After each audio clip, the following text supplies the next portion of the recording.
আবাসন ভাতা, বাজেট বৈষম্য ও প্রকল্প বাস্তবায়নে অগ্রাধিকার নিশ্চিতের দাবিতে যমুনা প্রধান উপদেষ্টার বাসভবন অভিমুখে শান্তিপূর্ণ মিছিলে পুলিশের টিয়ারশেল ও লাঠিচার্জে আহত হয়েছেন জগন্নাথ বিশ্ববিদ্যালয়ের শিক্ষার্থীরা, শিক্ষক ও পেশাগত দায়িত্ব পালনরত সাংবাদিকরা।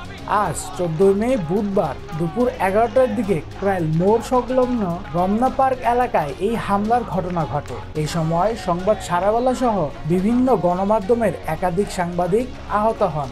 এই পুলিশ বাহিনী, পেটোয়া বাহিনী, সেই ফ্যাসিস্ট হাসিনার আমলে যেভাবে শিক্ষার্থীদের উপর মারছিল, ঠিক সেভাবে আজকে আবারও তারা আমাদের হামলা করছে। এনসিপি সহ বিভিন্ন রাজনৈতিক দলের নেতাকর্মীরা আওয়ামী লীগ নিষিদ্ধের দাবিতে যমুনা ঘেরাও কর্মসূচি গেলে ওদের কোনো সমস্যা হয় না। সাধারণ শিক্ষার্থীরা একটা নিজের দাবি নিয়ে আসলে ওদের সব সমস্যা, সবগুলো টিয়ার ছিল আমাদের মুখের সামনে পড়ছে। মুখের সামনে পড়ার পর ওদের শান্তি হয় নাই।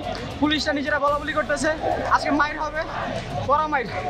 ওরা নিজেরাই বলাবলি করতেছে আমরা সবার সামনে। তারপরে আমরা ব্যারিকেড ভাঙতে গেলে আমাদের উপরে নিজেরা লাঠিচার্জ করে। আমাদের ভাইয়েরা এখন আহত। জগন্নাথ বিশ্ববিদ্যালয়ে কর্মরত সাংবাদিক যারা আছেন তাদের উপরে হামলা হয়েছে।